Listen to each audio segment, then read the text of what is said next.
2014 surprised fans of the foul-mouthed 4th graders with South Park The Stick of Truth. Following its success, players can now return to the redneck, podunk, white trash town with the sequel, South Park The Fractured But Whole. I'm Beck! Continuing the story as the new kid, the boys have started a new game that has also taken over the town.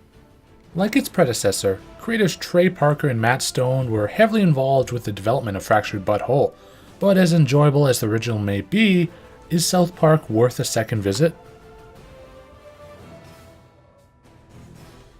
Taking place immediately after the Stick of Truth, the Fractured But Whole begins in the midst of an epic Game of Thrones inspired battle. Cartman has grown bored of playing swords and sorcerers and has ditched the grand wizard costume in favor of his superhero alter ego, the Coon. Cartman's superhero franchise Coon and Friends has fallen onto rough times, as about half the kids have split off into the Freedom Pals, creating a civil war among the 4th grade superheroes. In order to obtain his dream of multiple blockbuster movies and a Netflix series, the Coon looks to a lost cat poster and its $100 reward. This leads to the recruitment of the new kid, since anyone with superpowers he can exploit will bring him closer to his capitalist dreams. Naturally, playing superhero and rescuing cats for prize money starts off innocent enough, but it's only a matter of time until we realize the depth of absurdities that are crammed into the Fractured But Whole. This leads to international crime syndicates, time traveling, and other diabolical plans by supervillains, plus all the other random nonsense spread across South Park. Everybody listen up. I'm about to use a microaggression, but it's only for the use of training this young person in the ways of the social justice warrior. Thank you. Microaggression about to happen. Thank you.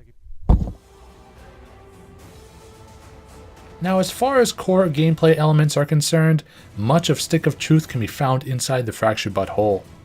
What remains intact is the basic open world elements tied together with a linear story. Certain areas of the map are inaccessible early on, but open up after certain points in the story or after acquisitions of new abilities. There are several optional activities and secrets to hunt for, making it easy to burn a lot of time just aimlessly looking for trouble in South Park. Now, a lot of the gameplay devices are new to the sequel, but still have a familiar feel to them. For example, the new kid still needs to meet people around town and establish strong social media presence, but instead of collecting friends on Facebook, the new goal is to take selfies on Coonstagram. Switching from fantasy to superheroes is also a more dramatic change than simply new costumes and abilities. There's a bevy of different superhero classes to choose from, with the new kid being able to select a couple, ensuring there's a bit of customization for the different types of abilities. Now, the Fractured But Whole also features plenty of unique combinations when it comes to battle, as you'll be able to bring 3 of your 12 buddies into combat. And for comic book fans, you'll be able to completely mix and match your superhero's costume, with no piece of clothing having any bearing on stats. Finally, combat has received a massive overhaul. It still remains turn-based, but instead of following the Japanese RPG formula, it now uses a grid-based tactical system. This gives battles a greater sense of strategic urgency and ultimately makes combat far more enjoyable. The town of South Park is very similar to those who played the Stick of Truth, with a couple of changes.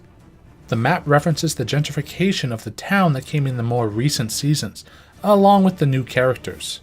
The superhero game has taken over the small community, and the grown-ups more or less seem to be going along with it.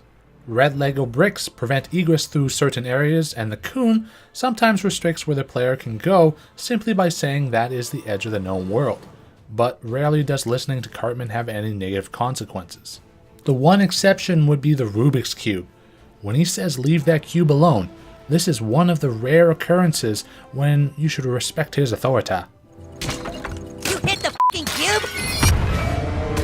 You're dead. Now, creating a character to fit in the South Park universe isn't as simple as you'd expect. Outside of the skin color difficulty slider, which actually doesn't affect the game's difficulty, assigning the new kid's gender, whether it be male, female, or other, is done by talking to Mr. Mackey. If the player feels they are not happy with their race or gender, they may change it at any time by talking to PC Principal about rediscovering their race, or Mr. Mackey about their gender issues. Well, if it ain't a cisgendered boy! All in all, the town of South Park is fun to explore, and the developers made sure to stuff in copious amounts of references from the show. Okay, we're here to pick up our friend's medicine. Her name is Classy.